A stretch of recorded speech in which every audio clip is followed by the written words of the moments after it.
Hi guys, welcome back to the channel. On this week we're going to be talking about the opposite of what I normally talk about. I normally say if you have your strength and you know what your strength is, play around your strength. But in this video I'm going to show you an instance where I did not play towards my strength but rather embrace my weaknesses. It did play out quite well for me, and I hope when you go embrace your weaknesses it does plan out for yourself.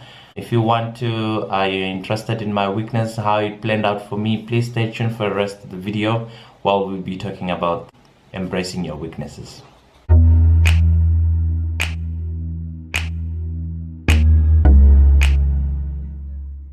On this video, we're going to be talking about a situation that I went through, I think just as I finished up my Matric. I know it's almost that time of the year where some of the people might just be finishing up their senior certificate and they're asking themselves, where do I go? Or maybe you have nephews and nieces. My personal story is when I finished up my senior certificate, I had predominantly science and math subjects that I took. And I think I didn't do quite well in science ones. But I decided to go the opposite, where I decided to go for finance studies instead of scientific or mathematical studies, which is known as, I think, Bachelor of Science. I decided to go for Bachelor of Commerce. This was mainly driven by the fact that when I was in boarding school, I had a tuck shop. So a small business. I started it up with a friend and we made a killing in that 2-3 weeks that we made. I think at one point I started up with 100 rands and then we made over 500 within 2 weeks while we were turning things around. And then that intrigued me and I said, I really want to become a business person. That led me into the finance world. But I must tell you, in my senior certificate, when you look at my senior certificate, when you take a look at my senior certificate, I had no business economics, I had no accounting, I had nothing business related, only straight math, science.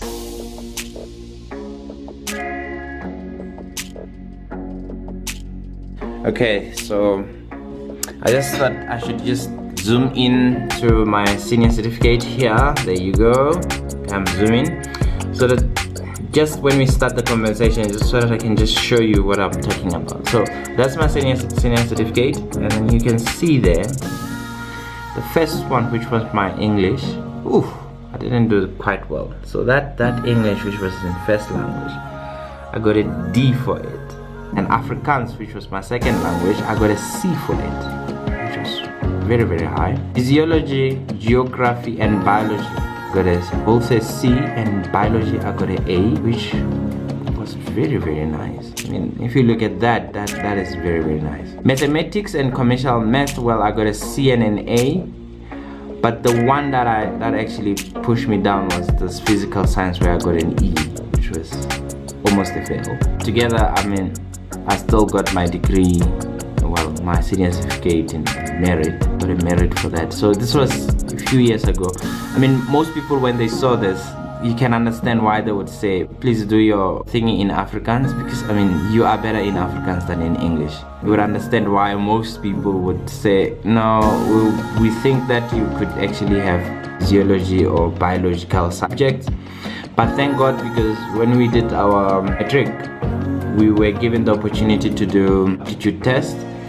And because I was just hyped up with, I was quite hyped up with me getting my business up and going, that, the aptitude test said I must go do commercial things. So hence why I ended up with commercial math, and I did quite well. And they said, go pursue your business management skills. And I did do my business management skills. So it did quite work out.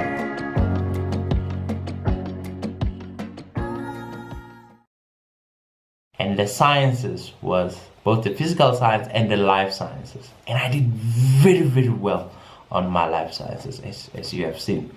But when I went to university, I did not pursue the science field, of which I was gonna be quite well, do quite well in it. Surely for one thing is that the biology science, which is biology and physiology, I could not continue because I could not stand blood. I just did not I couldn't understand blood. So I knew I can't be a doctor. I knew I can't deal with anything else that has got blood in it. And I didn't understand physics that well that I can say I'm gonna go into like all this other type of sciences like geology, geography, theology, you name them. I couldn't also go there. I didn't do that well. But I remembered how I did well in that one stop. Another thing that I did based on where I was, it was suggested that I do my degree using a language that I'm strong in. Remember, I didn't do Sotho vernacular in my senior certificate. So I did English and Afrikaans. English was first language, Afrikaans was second language, and I did well in Afrikaans and in English. Then when I got accepted, I got accepted in the Rand Afrikaanse University, which is Rao, and also in the University of Pretoria, which is also predominantly Afrikaans. Both of them had the Afrikaans only department. So they said, we will take you in the Afrikaans only department. And I thought, no, even though I did well in Afrikaans, I said, no, I cannot continue with Afrikaans. That closed off. I knew the opportunity that is closing off for me because less guys were doing things. Less African people were embracing Afrikaans. So if I went with Afrikaans, I think a lot of things could have just opened up for me. But I took the other 10 where I decided I'm not going to go with Afrikaans. I'm just going to go with English. I know it's my weakest. Number one, my weakest was uncommercial subjects. Number two, my weakest was the language. English was my weakest. So I went with two things that were my weakest. And I went with doing my first degree. That actually came to a standstill when I struggled with accounting 3B, which is the last second semester module of the third year. I struggled and I did it. I think I wrote like 8 exams for that. I just decided to continue, and I went until I embraced my weakness, and my weakness became my strength. Right now, as we speak, I do not remember much about biological studies. I do not remember much about Afrikaans. I even struggle right now to create a sentence in Afrikaans. Right now, I am very, very proficient in commercial stuff, being an accountant. I work in finance department. I've done my master's in finance, development finance. I'm doing computers, and everything else that I do is in English. Even our first language at home is English, which is also, everything else is being pushed by embracing the weaknesses and using the opportunity and going for what you think is good for you. Long and short of this video is, I'm not saying I have a formula for going into your weaknesses, but I just want to give you encouragement that if you are between a rock and a hard place, you're at that corner and you don't know where to go, do you go with what you are good at? If you contact me, I would say save yourself time, go with what you're good at. But there are instances where I had to take a step back and follow my gut feeling. And in this case, my gut feeling was not necessarily what I'm good at, but it was what I was aspiring to become, which could have actually went against the advice that I would give you or a young person. But when you get to that point, when you ask me for an advice and I tell you to go for what you're good at, always probably remember that I at one point became vulnerable so much that I could see repeated failure after failure after failure. Imagine having to, being given so many opportunities to write one exam and you keep on getting 40%, 30%. And they're like, no, you cannot pass. Come for another year. And I failed. Come for another year. And I failed. Come for only on the third year.